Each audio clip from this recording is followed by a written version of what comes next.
right up until we went on the air here, I was just sending one clip after another to Ryan because I just kept finding new clips about reparations, about Trump, Elon hate, all the things. And again, and I'm sure we will discuss this when Gavin gets here because he's the one that brought this up last week.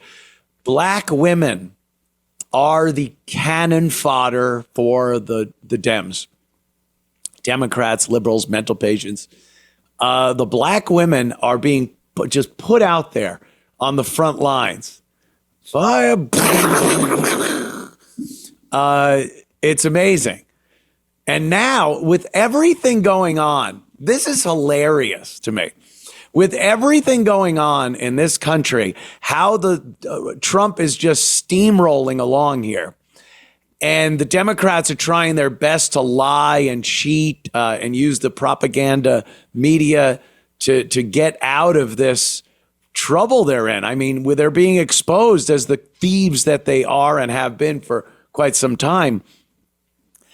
And I guess a few black people thought this was a great time to try for reparations. Reparations. And I've said this so many times. If there any reparations are due in the United States of America, it would be toward the American society. Whatever that is, our American society should get reparations from the people that have just attempted to destroy it and have been nothing but burdens on the system and our society. So that you want to talk reparations, burnt buildings and the welfare system and just all the death and destruction. Yeah, reparations are due by black people to our civilized working society. So here's a couple of clips that I found. One is this bald-headed and again, talking reparations while the Trump juggernaut is just like steamrolling over everybody is insane. But here's our first clip about reparations. We can legislate justice. Amen. We can legislate healing.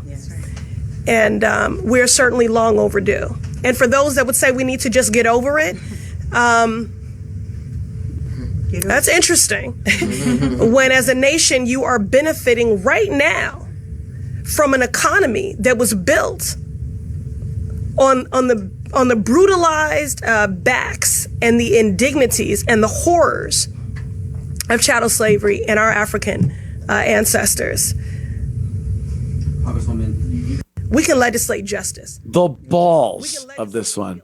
Hi, this is Anthony Cumia. And hello, I am Gavin McInnes. Together, we're Compound Censored. And we'd like you to subscribe to our network that has more fantastic content you could shake a stick at. Use this promo code for a one-time super offer. Do it. It's uncensored and oh so entertaining.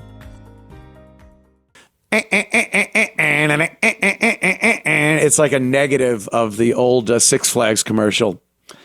What a set of balls. Demanding reparations. Like for what? No one else. I think the United States granted reparations to some of the interned Japanese who were literally American citizens. And they were put in internment camps during World War II because those Japs, they're a fucking crafty, sneaky little bunch. And it was deemed unconstitutional.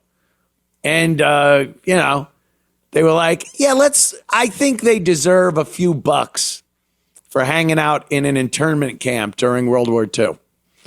That is legitimate. Those were people that actually were in the camps.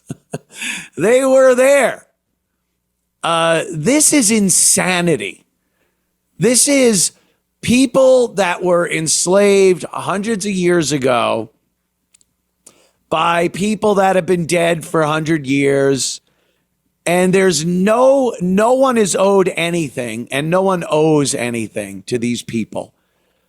It's ridiculous to think that any black person in America deserves a dime because of slavery. And this whole new thing, they really picked up steam with this whole built on the backs of black people. Fuck off. Once Eli Whitney came up with the cotton gin and they figured out how to harvest cotton without having to go, it was done. What else did you fuckers do? And you got free room and board during slavery. You were able to stay with your people. You had families. You had kids. And most of the slave owners weren't whipping people. You don't fuck your shit up. You need people that are going to work. You don't fuck them up by whipping them. And if you got a little rambunctious and try to run away, hey, sorry, you're my property. I'm going to, put some shit on your legs so you can't move. But this whole fucking reparations thing is a goddamn joke. And they're getting more and more empowered by it. Thank God Trump became president. Thank God. This would have just, at the very least, it's a speed bump for all this nonsense. But if Kamala Harris was in there, this would be right on the front burner again. Instead of finding out where our tax money's going to some fucking corrupt organizations. We'd be listening to Kamala in the White House meeting with these reparation fucking thieves. Fuck off. Fuck off. So there's a couple of more I had. Play. There's two more. Play one of them. Doesn't matter which one. They're all just ignorant black women bitching about something and overinflating their self-worth to the nation. So, yeah, listen to this nonsense. Our government, no matter who is in power, has an obligation to right these wrongs, to provide reparations for descendants of enslaved Africans, to eliminate the racial wealth gap, to uplift the black community. White supremacy is rampant in this country. Just look at the current administration and our own legislative body. They have contributed to the social and economic harms, to racial terror black folks have experienced in this country. Now, more than ever, we must acknowledge and repair those harms. Our government, no matter who is in power, has... Can you fucking believe this nonsense? The damage that the black community has done to this country is immeasurable. The burden that has been put on this country for hundreds of years. And they come up there and accuse the country of being fucking racist, white supremacist. The burden of building this country from scratch, that's a burden? Oh, see, I thought it was the burden that they were putting on our money and our criminal justice system and the lives of innocent people walking around. That's systemic racism. The reason that they don't thrive is because they're constantly oppressed from the jail to welfare pipeline. And that's because after building the Empire State Building and all of our infrastructure, we don't want them to be too Wakanda-esque. So, Empire State Building. So we hamper their success at every turn. We do. Yeah. We do hamper their success. Isn't it astounding to watch them actually get up? How embarrassed would you be to have to just lie like that and overinflate your worth in that way? I want to play one more clip. This one is the last one I sent you, Ryan. Did you already play the drum beats thing? No, that's a whole nother one, believe me.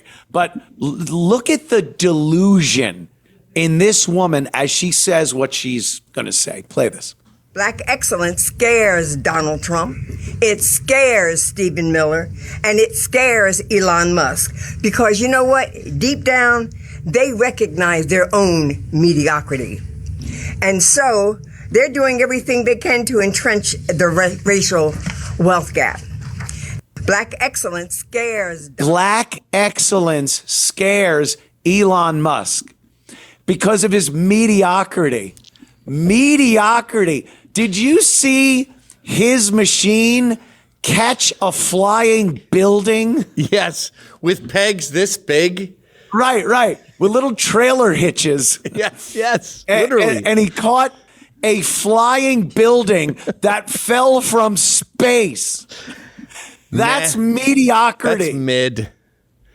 Unbelievable. You know, it's scared. We're not scared. We're begging. Here you go. For black. Look at some of this. Let's look at some of this mediocrity that's happening. I could do that. I probably Elon did do that Musk and forgot about it. He's petrified of black excellence that, we see every day demonstrated and displayed for all to see, the black excellence. This is mediocrity. Dude, we're begging for black excellence. Begging. Yeah. Every time a black guy, usually an African immigrant, goes to a community college, gets an accounting degree, H&R Block puts him in the front window. He's on every brochure. Even half the time, the guys on the brochure don't even work there. It's like when they go, oh, the NRA's biggest fear is black people having guns. Yeah. No, the NRA is begging for black gun registration. Registered, not so much registered guns, but like join the NRA. Yeah. Legal join a range. gun ownership. Gun safety and education, not just flying around. Did you see these black guys and women in Ohio, in Lincoln? They're walking around with rifles and protecting their neighborhood because they heard there was a carload of white supremacists driving around. Sure there so was. they were standing on a corner, fully armed, stopping cars that were driving in and making them roll the windows down, completely infringing on people's rights, threatening people. And again, the imagine if you can't even question a black person walking in your neighborhood. You can't even say, excuse me, do you live around here? What are you doing in our neighborhood? You're not even allowed to do that. These blacks in Ohio, armed to the fucking teeth, are pulling over vehicles to check if there's white supremacists in them. That can't be legal, right? Just having it can't be. Here it is. Here it is. Look at this. Can you imagine what if you're in a car, you're totally innocent, and they're in a bad mood? What are you going to do? They're in a bad mood. They don't have a good history with guns, these people. No. They really don't. There's the police, by the way. Let's walk up to them. And there's nothing the cops can do about it. I guess in Ohio, you could give apes guns and let them walk around like fucking Planet of the Apes. But, what they're doing, pulling people over, checking for white supremacists in these vehicles, making them roll their windows down while they're armed, that is not fucking legal. Who was the jogger with the Timberland boots who wears a parka with no shirt on? Dewante? Was that Dewante? Poor guy, right? That was just jogging in his fucking work boots. As one does. Yeah. And he has a huge criminal garages record. in the neighborhood were being robbed and right. And he was clearly casing a construction site. Ahmed Arbery? Yeah. Was that him? Yeah, that's him. That sounds a lot like the dude who got the plunger up his ass. No, it's Amadou Diallo. Amadou Diallo, right. Amadou Diallo. So I'm seeing a pattern here. Yes. Those guys said, hey, what are you doing? They were armed. Then he ran, so they chased him. Then they pulled a gun. He grabbed the gun, wrestled with them. He got shot, and now I think they're in jail for life. Like they're it's over. Yeah, they're done. That's the same thing, but much worse with the black checkpoint. Yeah. If a white person, God forbid, happens to be shot by one of these fucking people, there won't be riots. There won't be anything. There'll probably be criminal charges, but it won't be as drastic as that case was, where this guy's robbing people's houses and gets shot. So what? I guess the message from the media and the government is: if you see someone casing your neighborhood and there's already been tons of robberies, just mind your own fucking business and take it on the chin. Yeah, you could do that. Or if you're black and you just don't like this rumor circulating that white supremacists are driving around, you're able to just grab your guns and walk out onto street corners and harass people that are driving by. I did an interview today with Croatian News of all people. That's how much my career is coming to a close. I'm doing Croatian interviews. Croatian. And he was like, "What's the biggest myth that the media purports in America?" And I said, "It's black failure, white guilt. It's this notion that there's systemic racism against blacks, and that is why whites thrive. That's why blacks are doing badly. That's why buildings exist. That's the core of everything." Right. And I think it's our biggest lie. Yeah. It's relatively new, this whole built on the back, because we've heard that before, but even they would admit that it was many years ago. And, the textile industry in the South, a lot of blacks were slaves on it, but nowhere near the numbers they say. And there was nowhere near the abuse of every slave like they say. But now there's this whole thing that everything you see, the wonders of the architecture in DC, were all designed and built by blacks. And it's just not fucking true. Was a black guy walking around with a wheelbarrow full Maybe. of mortar? Maybe. Something? Sure, I'll give it. And that's a maybe. That. That's a maybe. But, the white architects, the white stonecutters, the white people that constructed these things, measured using the transit and the fucking pole and getting everything level. And like, those were all white people. Yeah. Just stop already. Yeah, I'm sorry to break it to you, but the whole built the Washington Monument, that's in Spider-Man. That's a thing. Yeah. Look at this. That certainly doesn't look like an afro. That guy's got some 40 weight. He's fucking 40 weight motor oil in that hair. Yeah, but he's got that lithe or lime or whatever where they sort of burn it straight. He conked his hair. Yeah, he conked with the fucking lie. Yeah. Well, the irony is they actually unbuilt a lot of the wonders of the world. Like, look at St. Louis in 1939, and I want to move there. Like, it is fucking beautiful. And then you look at East St. Louis today, and it is Haiti. I mean, I think it's the most dangerous place in America right now. Yeah, St. Louis. You wouldn't think. Fucking Detroit is another one that, was an amazing place. People worked there, good jobs in the auto industry. They had houses. They went to the plant and the Flintstones whistle blew, and they walked out with their lunch boxes home to their families and neighbors in these beautiful neighborhoods. And then over time on Google Earth and Google Street View, you just see these houses deteriorate, and then they're gone, and the foundation gets grown over like a fucking science fiction movie. Yeah. And the only monster in that movie were blacks that came in and completely destroyed these once thriving suburbs of these amazing cities that were just full of industry and were very constructive and contributed to America. Well, it's a deadly combination, too, of black arrogance, Marxism, and white guilt.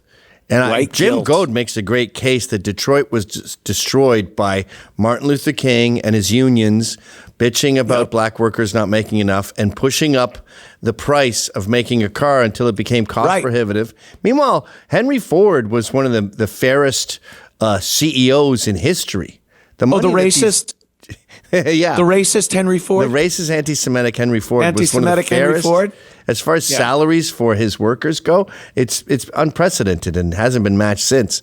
And Martin Luther King, and he marched on Detroit, and he made sure that the workers made so much that the auto industry died, and we lost Detroit to Marxism, black arrogance, and white guilt. And white fucking guilt.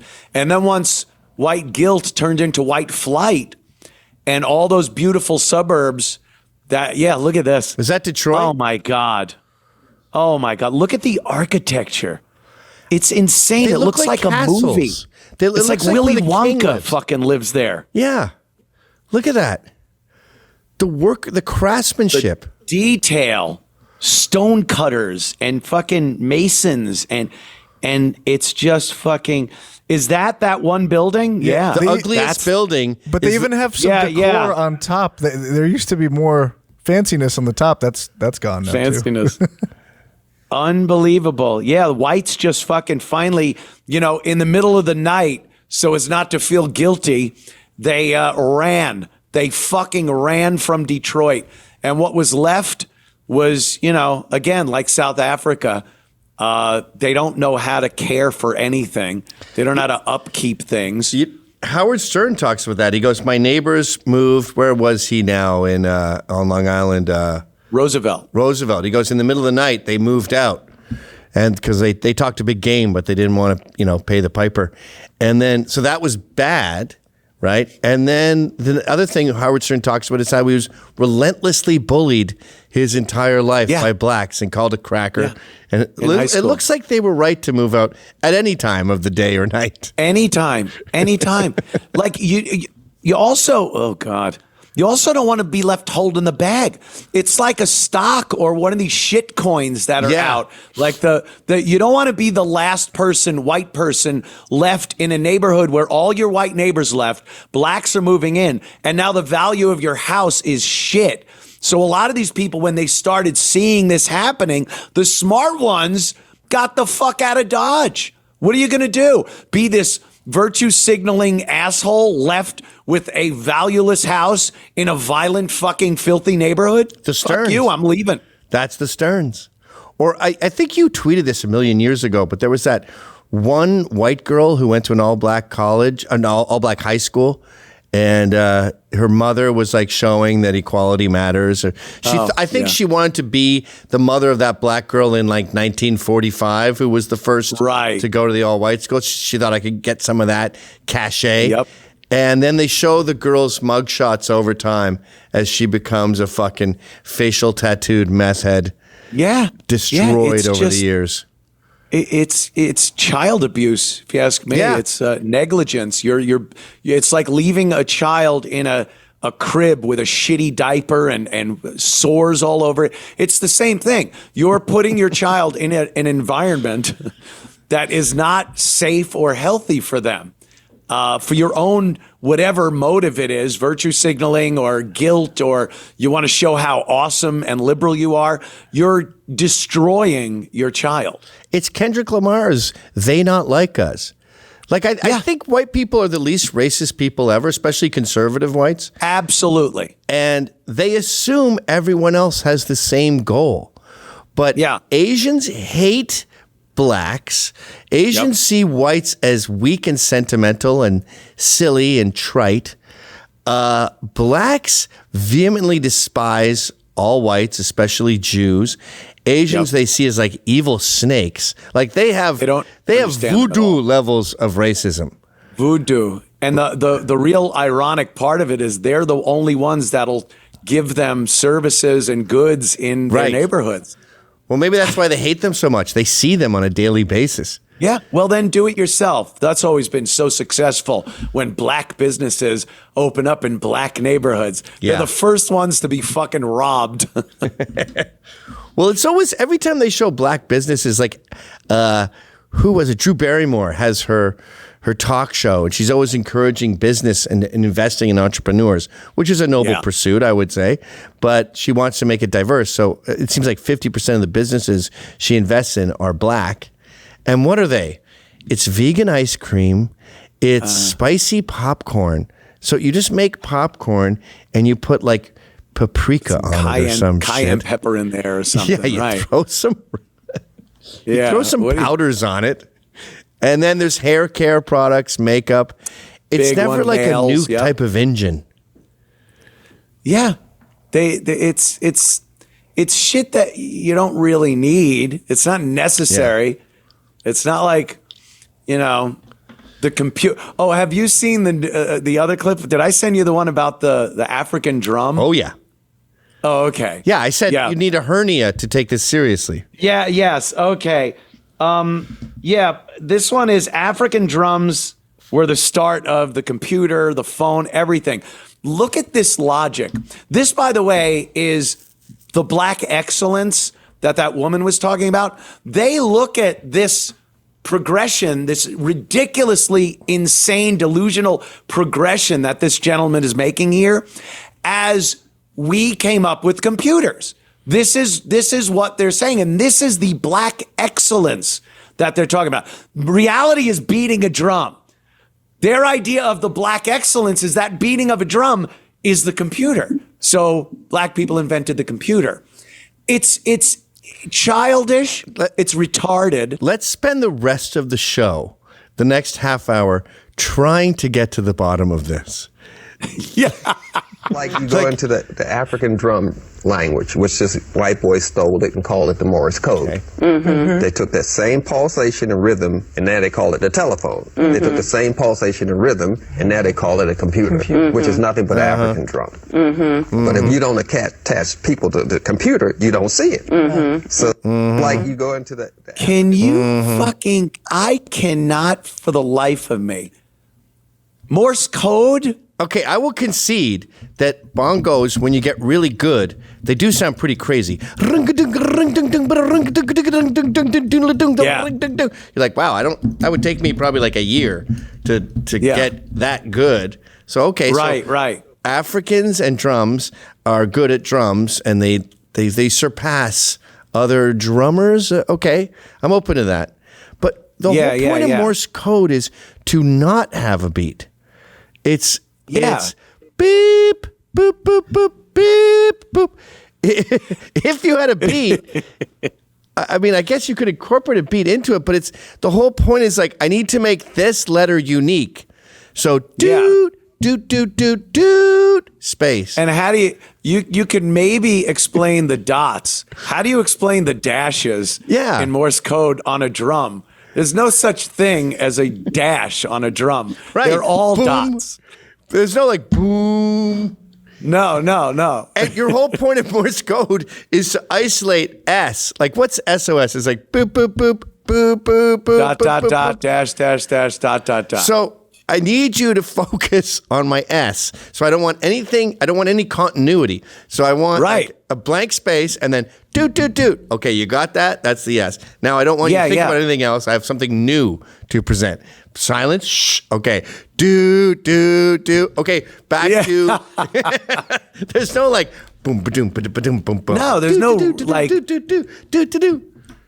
they were, doing all their shit.